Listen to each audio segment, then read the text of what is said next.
नमस्कार। आज बनारस का बहुत सा लोग हमके फोन करके एक बढ़िया टॉपिक सुझौलन, कहलन कि एप पर आप जरूर बोलल जाए। ये सब शब्द बहुत चर्चा में है। विषय का हो कि भक्ति और चमचा, भक्त और चमचा एकर का रूप हो, के भक्त कहल जाला, के चमचा कहल जाला। 2014 के बाद भारत में भक्त और चमचा में विभाजन हो गए। कुछ लोग भक्त कहल गईलन, कुछ लोग चमचा कहल गईलन।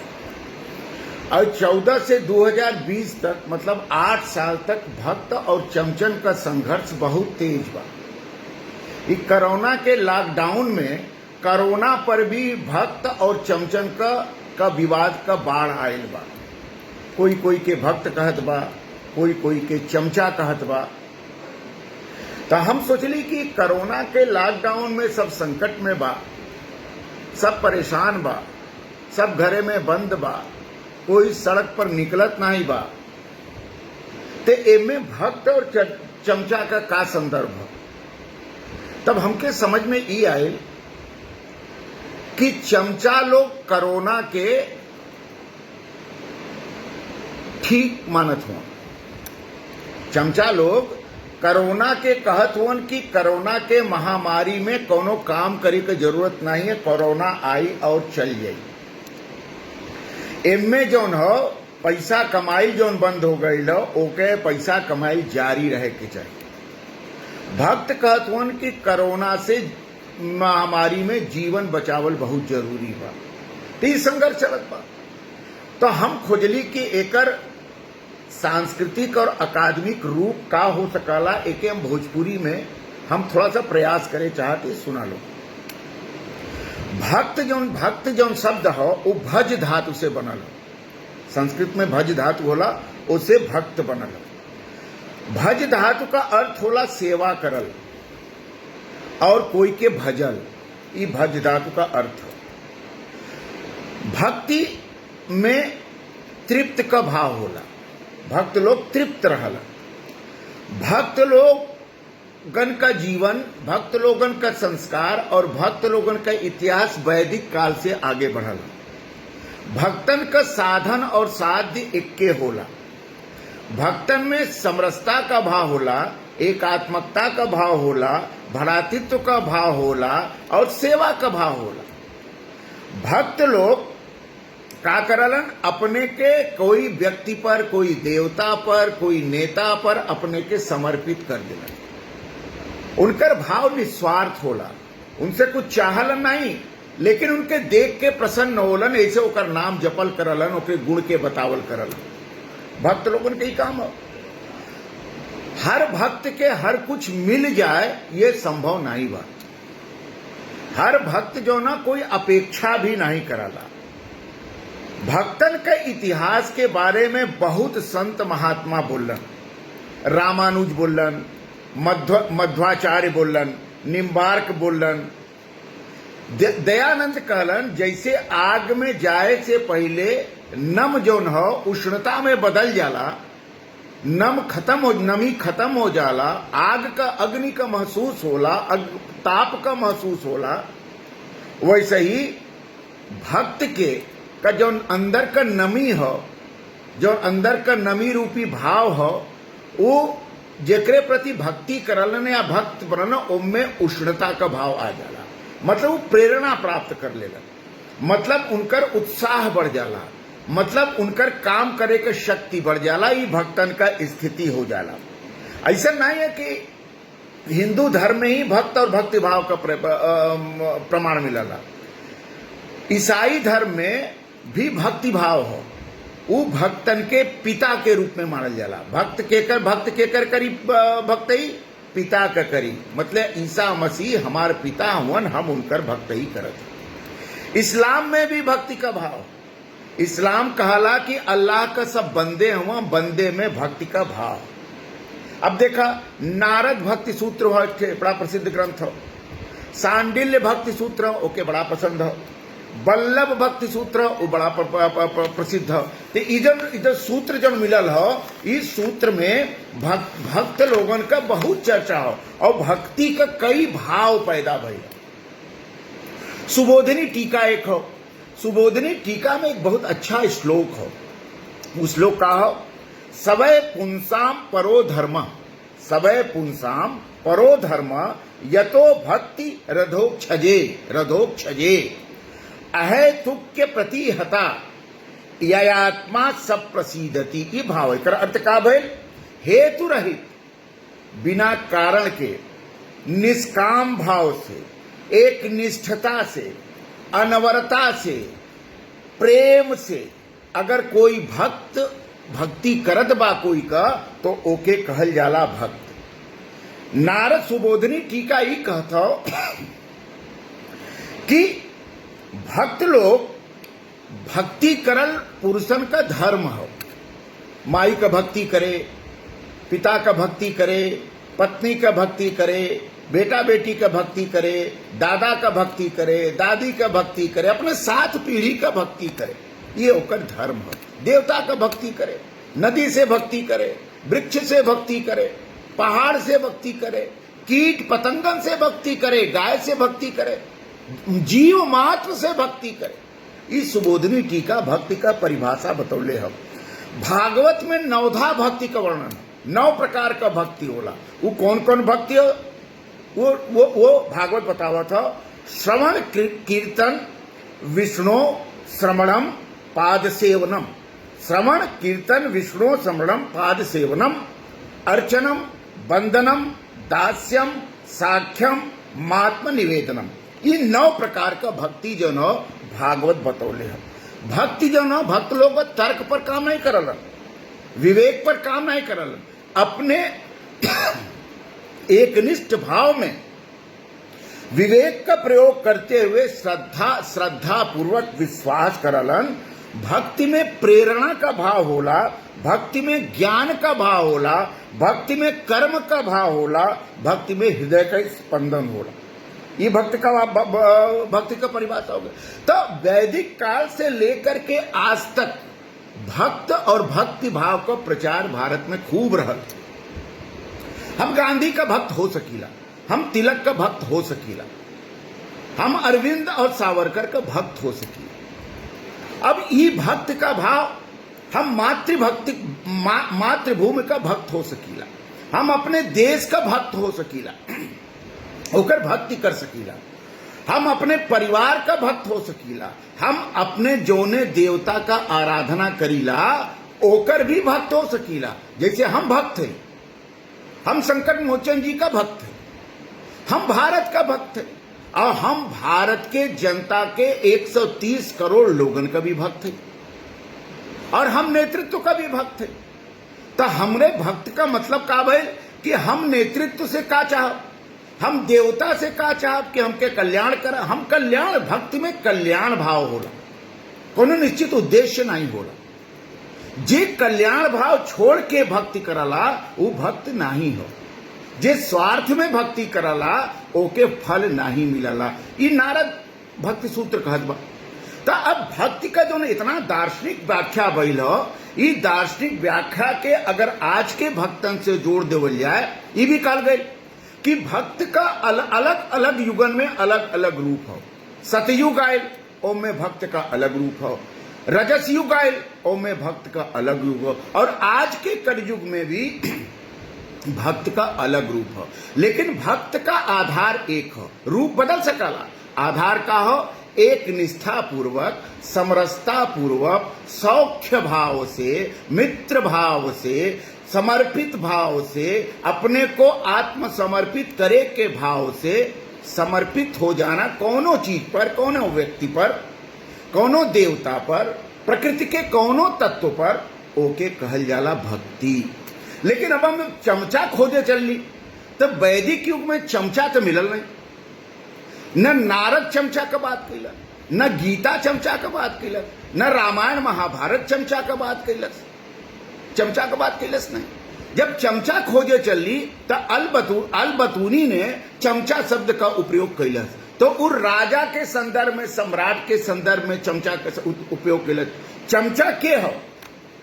चमचा ऊ हो जे अपने स्वार्थ खातिर अच्छा के खराब, खराब के अच्छा या हर खराब के अच्छा कहे का मादा रखल।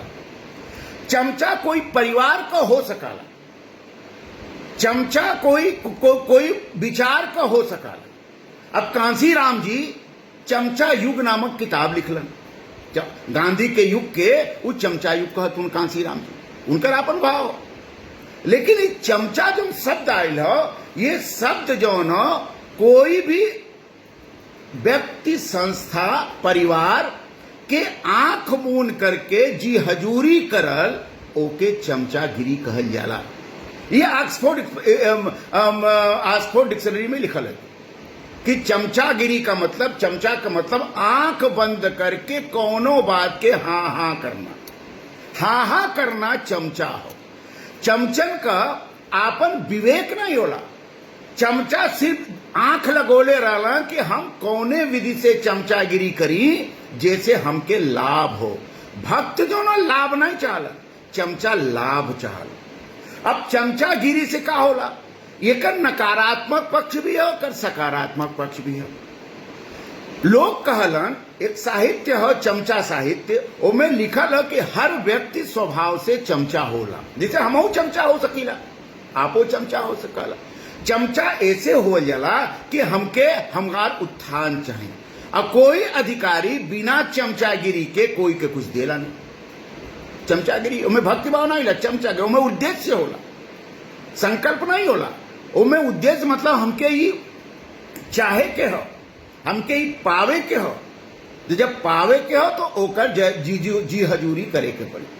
चमचागिरी के उर्दू में और अरबी शब्द, ये चमचागिरी का हो उर्दू और फारसी शब्द। एकर अंग्रेजी शब्द फ्लैटरी एके कहल जाला, अंग्रेजी में एके फ्लैटरी कहल जाला। अरबी भाषा में चमचन के नौकर, कुली और दास कहल जाला अरबी भाषा में। भारत के साहित्य में चमचा पर भक्तिकालीन तब आयल, भारत में भक्तिकालीन युग आयल, लेकिन चमचाकालीन युग भारत में आयल ये कहल मुश्किल। अच्छा, ये कोई कहला कि हम भगवान शिव का, विश्वनाथ जी का चमचा है, संकट मोचन जी का चमचा है, गंगा जी का चमचा है, भारत माता का चमचा है, ये तो कोई नहीं कहला। ये कोई कहला कि हम माई का चमचा है, हम बाऊ का चमचा है, ये तो कोई नहीं कहला। लेकिन ये कहला हम राजा का चमचा है, मने शक्ति का चमचा है, जहां से कुछ मिले ओकर चमचागिरी करना। चमचागिरी में या चमचा में स्वतंत्रता का भाव नहीं होला, गुलामी का भाव होला। चमचा में दासता का भाव होला। चमचा में एकनिष्ठ निस्वार्थता का भाव नहीं होला। चमचा लोग चढ़ करके आपन जीवन भी दे देलन, और भक्त लोग चढ़ल नहीं, भक्ति करल। चमचा लोग अपने के कुछ पावे खातिर चमचई में अपने के बर्बाद भी कर देलन। भक्त लोग अपने के बर्बाद नहीं करलन, भक्त लोग एक दूसरे से आत्मसंतुष्टि के लिए भक्ति करलन, आत्मसंतुष्टि। चमचा लोगन के अगर कुछ न मिली तो चमचई छोड़ सकलन, अगर भक्तन के कुछ न मिली तो भक्तई नहीं छोड़ सकल। बहुत लोगों के विश्वनाथ जी बहुत कुछ नहीं दिला, बहुत लोगों के संकट मोचन जी बहुत कुछ नहीं दिला, बहुत लोगों के नेतृत्व को बहुत कुछ नहीं दिला, लेकिन छोड़ा ला नहीं, ऊपर लपटल रहा, अंतिम समय तक लपटल रहा। आज चमचा बदलल करल, कई तरह का चमचा होलन, मानसिक चमचा होलन, शारीरिक चमचा होलन, वाचिक चमचा होलन, लेखकीय चमचा होलन, कई तरह का चमचा होलन। अब चमचा का कौन कौन भाग कैसे प्राप्त हो जाए ओकर उपयोग चमचा लोग करल। ये बहुत साफ बात है, वैज्ञानिक तथ्य हो। एक किताब आयल नेचर ऑफ फ्लैटरी, ये अमेरिका के इंग्लैंड का कोई सज्जन लिखा, नाम नहीं आवत हो, लिखले हुए नेचर ऑफ फ्लैटरी। तो फ्लैटरी का मतलब चमचागिरी।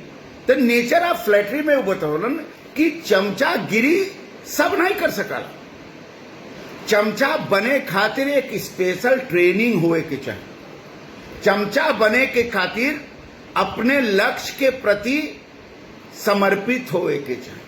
चमचा बने खातिर अपने व्यक्तित्व के तिरोहित करे के चाहिए। चमचा बने के खातिर अपने मन का आत्मसंतुष्टि, अपने मन का गौरव, अपने मन का भाव के मुक्त करे के चाहिए। ये किताब में नेचर ऑफ फ्लैटरी में लिखल। हम नहीं कुछ कहते भैया, हमरे ऊपर मत गाली देवे लगे लोग, हम कुछ नहीं कहते, हम किताब पढ़ के बतावत ही। तो इन नेचर ऑफ फ्लैटरी का जो वैज्ञानिक कारण है वो बतौलन कि द्वितीय विश्व युद्ध के पहले ब्रिटेन में एक चमचागिरी फ्लैटरी सिखावे का संस्था पैदा हुई। उनमें फ्लैटरी सिखावल जाता है द्वितीय विश्व युद्ध में। तो उनमें चमचागिरी, फांसीवादियन का चमचा, मार्क्सवादियन का चमचा, ये चमचन का बात रहा। तो विचारधारा का भी चमचागिरी होला। विचारधारा का चमचागिरी करे खातिर ओकर स्वांग करे के पड़ा। चमचागिरी में स्वांग का भी भाव हो। जैसे हम कोई का चमचागिरी करते तो ओकर स्वांग करी। ओके बोले का कला हम ही बोली, ओके खाए का कला हम ही बोली, ओके रहे का कला हम ही बोली, और ओके दिखाई। चमचागिरी दिखावल जाला, भक्ति महसूस करल जाला, भक्त लोग महसूस करल। तो ये एक मूल स्थूल रूप से चमचा और भक्तन में अंतर है। तो भक्त और चमचा में बेसिक अंतर। भक्ति में आध्यात्म भाव हो, भक्ति में संस्कृति का भाव, चमचा में भौतिक भाव हो, चमचा में पावे का भाव हो। चमचा, बहुत से चमचा लोग चमचागिरी करत ऊ उद्देश्य नहीं प्राप्त कर पावलन जेकरे खातिर ऊ चमचागिरी करल। अब चमचागिरी में कई दुर्वृत्तियां भी आ जाला। भक्ति भाव में दुर्वृत्तियां नहीं आवाला, चमचागिरी में दुर्वृत्तियां भी आवाला, और दुर्वृत्तियां का अलग अलग रूप हो। तो ये माना ला कि चमचा और भक्त एक हो जालन कोनो मुद्दे पर, तो कोनो मुद्दे पर एक नहीं होलन। चमचा एक सतत प्रक्रिया, लाभ प्राप्त करना, उद्देश्य प्राप्त करना का एक मूल मंत्र हो। भक्ति मानव के अंदर से उत्पन्न सहकार भाव हो। ये कर व्याख्या। अब कांसी राम ने जो चमचागिरी चमचायुग किताब लिखलन, ओके अगर पढ़ा लो तो उनमें ये समझ में आई कि गांधी युग में सारा स्वतंत्रता संग्राम आंदोलनकारी गांधी का चमचा है। ये कांसी राम ने कलन, बहुत फेमस किताब हो, बहुत फेमस किताब। लेकिन और भारतीय जो तमाम विद्वान हुवन वो भक्ति का तो भाव कैलन, लेकिन चमचा शब्द का उपयोग नहीं कैलन। ये नया शब्द चमचा बड़ी तेजी से चलल हो भारत में। तो चमचा का निहितार्थ, ये चमचा पर शोध होवे के चाहिए, भक्ति पर भी शोध होवे के चाहिए। भक्त और चमचा के बीच में ये संघर्ष जो हो, ये संघर्ष कृत्रिम संघर्ष हो, ये भाव का संघर्ष, इसमें और कोनो संघर्ष नहीं है। लोग सोचलन कि भक्तन की तुलना में कहीं हमार चमचाई पीछे न छूट जाए, ये बहुत बड़ी बात हो। ऐसे भक्त लोग का करला कि ईश्वर की, अगर मान ला हम ईश्वर का भक्ति करत है तो हम ईश्वर के आलोचना भी कर सकीला, करते भी करल भी लोग, जा भगवान हमरे घरे ये हो गल तू नहीं कैला, ये बात कहल जाला। अब भगवान के सामने कहल जा। बहुत से लोग मंदिर में ईश्वर के सामने जाके रोला, कहला कि तुहार इतना भक्ति कैली, इतना पूजा कैली, हमके फला चीज नहीं मिलल, हमसे मरहूम कर देला, ये रोलन। लेकिन चमचा लोग के नहीं मिलल तो अपने आका के, अपने देवता के, अपने विचारधारा के जाके रोवला नहीं, वो चमचा में सतत लगल रहला। उनके ये लक्ष्य रहला कि इतना चमचागिरी कर दा कि अंत में हमके वो लक्ष्य प्राप्त हो जाए। तो ये बहुत बड़ा अंतर है। तो आज हम तो भक्त है भैया, हम तो ईश्वर के भी भक्त है, कोई का भी भक्त हो सकेला, हम तो तोहरो भक्त है, लेकिन हम तो आज चमचा नहीं, हम कोई का चमचा नहीं बन सकेला। अकादमिक जगत में भी चमचाई बहुत तेज चलाना, बहुत सा विद्यार्थी चमचागिरी कराला, कहे कि हमार काम हो जाए, हमके नंबर मिल जाए, हमके कुछ और मिल जाए, हमके गुरुजी कुछ और दे दे। लेकिन जौन चेला वास्तव में भक्ति करलन वही पा पावलन। गुरु लोग चमचवन के समझ जालन। तो गुरु जो है चमचन गुरु के लगे अधिकतर उसे चमचा रहलन नहीं, भक्ति भाव के ही लोग रहलन, विद्यार्थी वगैरह जो गुरु के भाव रहता, गुरु अपने चेलन के भक्ति भाव ही सिखावला। गुरु ब्रह्मा गुरु विष्णु गुरुदेव महेश्वर गुरु साक्षात पर ब्रह्मा तस्मै श्री गुरुवे नमः। एमे चमचागिरी नहीं है, एमे गुरु का भक्ति भाव। तुमेव माताश्च पिता तुमेव, तुमेव बंधुश्च सखा तुमेव, तुमेव विद्या द्रव्यम तुमेव सर्वम मम देव। ये तुमेव सर्वम मम देव देवा, ये भक्ति है। तुमेव सर्वम मम देव देवा, ये भक्ति है, चमचागिरी नहीं है। अब तुमेव सर्वम मम देव देवा, कोई चमचा कोई के कहे तो ऊपर प्रभाव न पड़ी। चमचा लोग घर से लेके बाहर तक कोई व्यक्ति का 24 घंटा वही चमचागिरी में लगलन। भक्ति में आराधना भाव हो, चमचा में स्वार्थ भाव हो। तो इस तरह के चमचा और भक्त के अंतर में समझे के चाहिए। ए पर लंबा व्याख्यान हो सकला, लेकिन अब ए पर लंबा व्याख्यान करे में समय लगी और कई चीज बताओ चाहिए। हम मोटे मोटे तौर पर चमचा और भक्त के बीच में अंतर बतौली, लेकिन ये तय हो कि भारत का साहित्य, भारत का ज्ञान परंपरा चमचा ज्ञान परंपरा नहीं हो, भक्ति ज्ञान परंपरा। ज्ञान भक्ति से होला, ज्ञान चमचई से नहीं होला, ये बहुत साफ बात है। अब चमचागिरी, वो मुगल सम्राट के समय चमचागिरी का कोई किताब है, खोजे का प्रयास करती मिल जाए तो बताई। चमचागिरी मुगल सम्राट, कई सत्ता, कई साम्राज्य, कई परिवार, कई विचारधारा दुनिया के इतिहास में चमचई से नष्ट हो गई।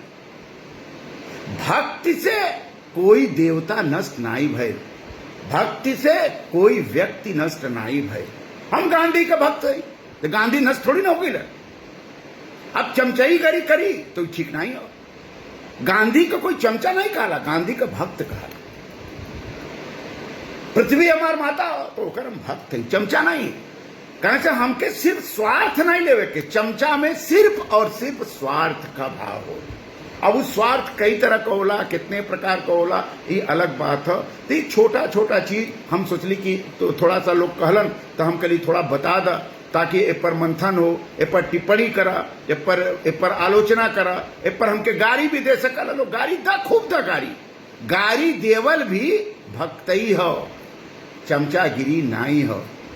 तो गाड़ी दा, ऐसे एक विचार पैदा हो, एक लोगन में बहस हो। हम यही लॉकडाउन में चाहत रही। बहुत बहुत धन्यवाद।